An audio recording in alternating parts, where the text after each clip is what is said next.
Hello friends, मी भावना भूतल स्वागत करते तुमचं माझ्या चॅनलमध्ये, ज्याचं नाव आहे लव नॉवेल स्टुडिओ. चला तर मग स्टोरीला सुरुवात करूया.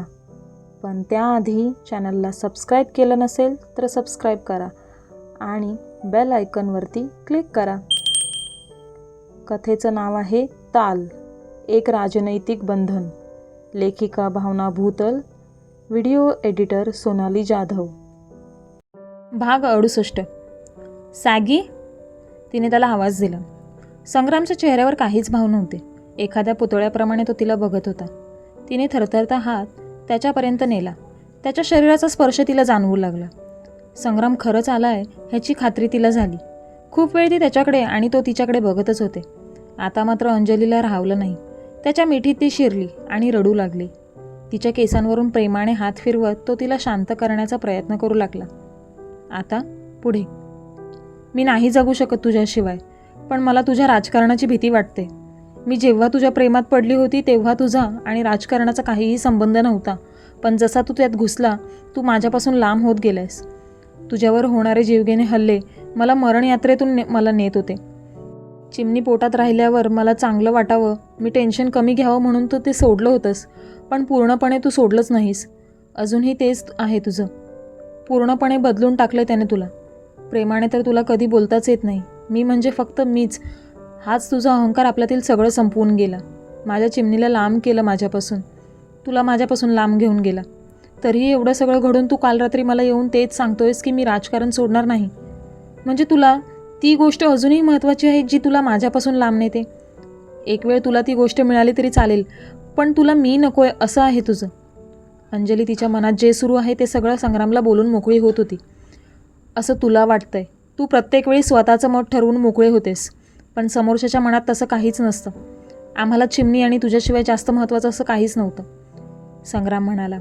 बोलताना त्याचे ओठ अगदी तिच्या ओठांजवळ होते आणि त्याची नजर फक्त आणि फक्त तिच्या नजरेत आरपार घुसली होती. तिची नजर थोडी नशिली झाली होती. डोळ्यांवरील झोप उडवतच ती त्याच्याकडे बघत होती. भुवया हलक्याशा वर घेतल्या होत्या तिने आणि त्यातच पापण्यांची मंद अशी हालचाल तिची होत होती जी संग्रामला वेड करत होती.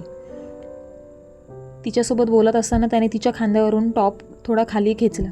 तिच्या त्या उघड्या खांद्यांवरून ओठ फिरवत त्याने तिच्या खांद्याचा चावा घेतला. सॅगी, मादक स्वर तिच्या तोंडातून निघाला. त्याने तिचे केस धरत तिची मान मागे खेचली.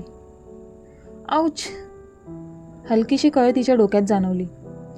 तुला अर्णव हवा आहे की मी, हे आज तू मला स्पष्टपणे सांगूनच टाक. स्वतःची अनुवटी अगदी तिच्या अनुवटीवर धरत तो म्हणाला.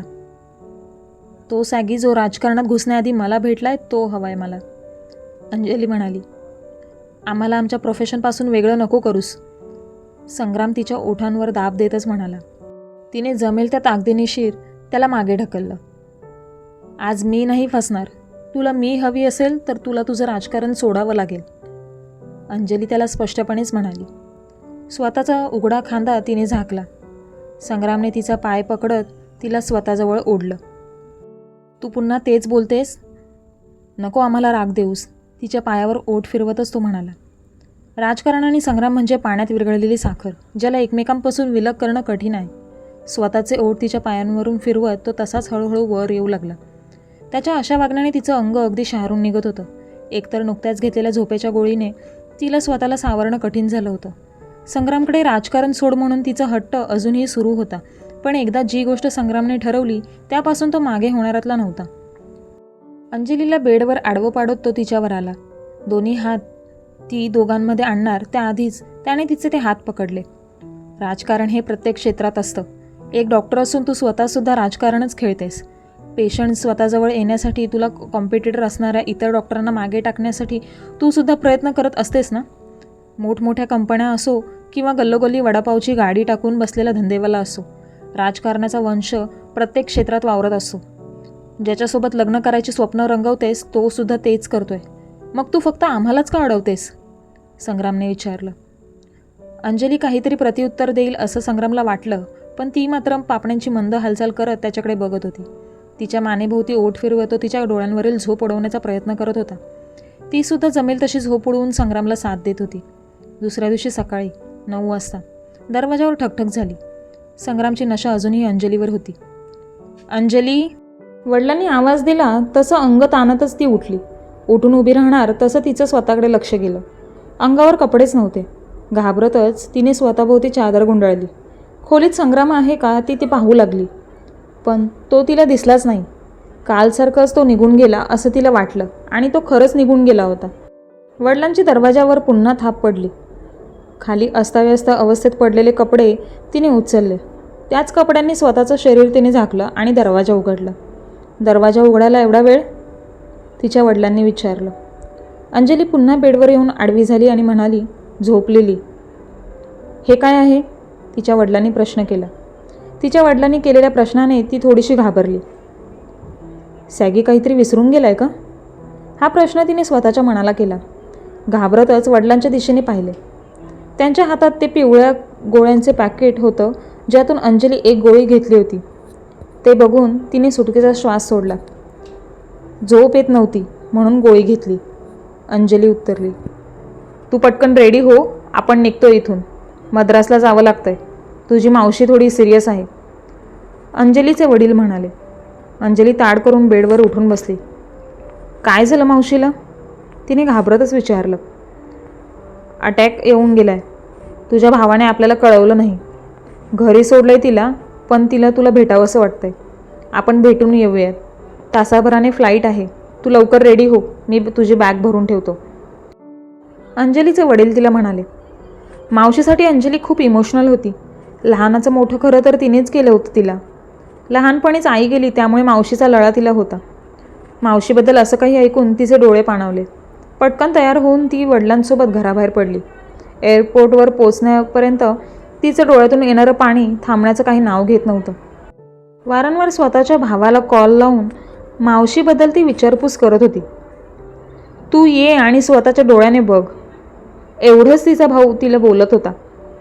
आणि फायनली संग्रामची डॉक्टर अंजू मद्रासला निघून गेली. संग्रामला ह्याबद्दल काहीही कल्पना नव्हती. अशातला भाग नव्हता, पण त्याने शांत बसणं पसंत केलं. कारण कितीही झालं तरी त्याच्या अंजूचं फक्त आणि फक्त त्याच्यावरच प्रेम आहे हे तिने कबूल केलं होतं.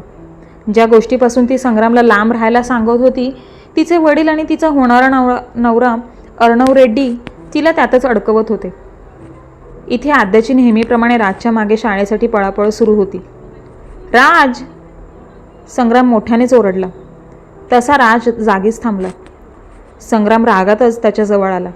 त्याला उचलून त्याने समोर असलेल्या टेबलवर उभं केलं. संग्राम, तुम्ही? आईसाहेब संग्रामला काही बोलणार त्याआधीच त्याने हाताचा पंजा त्यांना दाखवला आणि शांत केलं. रोज रोज शाळेत न जाण्यासाठी जे नखरे तुझे सुरू आहेत ते आजपासून बंद करायचे. तिला त्रास अजिबात नाही द्यायचा. आध्याकडे इशारा करतच संग्राम म्हणाला. आमचं प्रेम बघितलंयस तू. आमचा राग बघशील तर आमच्या नजरेसमोर पण उभं राहणार नाहीस तू. लवकर तयार व्हायचं, कळलं? म्हणत राजसमोर त्याने टिचकी वाजवली. राजने पण मान खाली घातली. ऐकलं ना तू आम्ही काय बोलतो ते? संग्रामने त्याला विचारलं. राजने पण हो म्हणून मान डोलवली. मग तयारी करायला घे, संग्राम म्हणाला. उद्यापासून नखरे बंद केले तर नाही चालणार का? आज थोडं थोडं पोटात दुखतंय. घाबरतच का होईना त्याने संग्रामसोबत बोलायची हिंमत केली.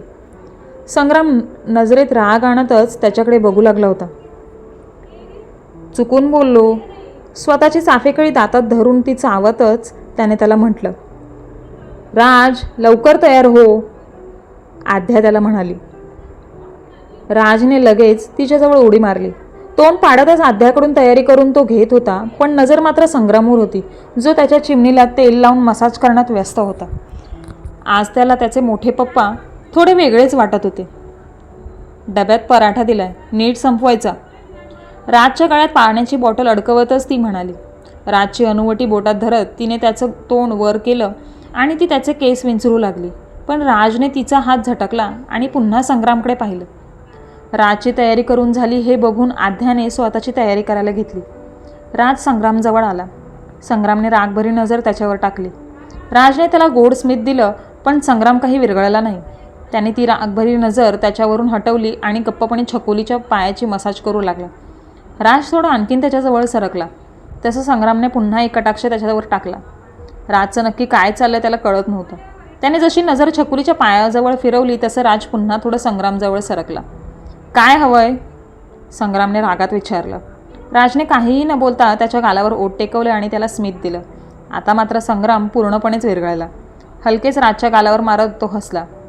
राज चल लवकर म्हणत आद्या घराबाहेर पडली. लव्ह यू वन म्हणत राजने त्याच्या उजव्या गालावर ओठ टेकवले. लव्ह यू टू म्हणत राजने त्याच्या डाव्या गालावर ओठ टेकवले. लव्ह यू 3, 4 अँड मोर म्हणत राजने त्याच्या कपाळावर ओठ टेकवले. बाय छकुली, बाय आजीसाहेब म्हणत तो तिथून पळून गेला. संग्राम त्याला घराबाहेर पडताना बघतच राहिला. डोक्यातील ताण त्याच्या कुठच्या कुठे पळून गेलेला. राज जाऊन स्कूटीवर बसला. आध्याच्या स्कूटी मागे बसत संग्रामने मगाशी ज्या पद्धतीने टिचकी वाजवली तशी टिचकी वाजवण्याचा प्रयत्न त्याचा सुरू होता. संग्रामने शेटी वाजवली. राजने खुश होतच संग्रामच्या दिशेने पाहिले. आम्ही न्यायला येऊ तुला आणि टिचकी कशी वाजवतात ते पण शिकू, पण रोज शाळेत न रडता जायचं, संग्राम म्हणाला. राजने हो म्हणून मान डोलवली आणि हसतच त्याला बाय केलं.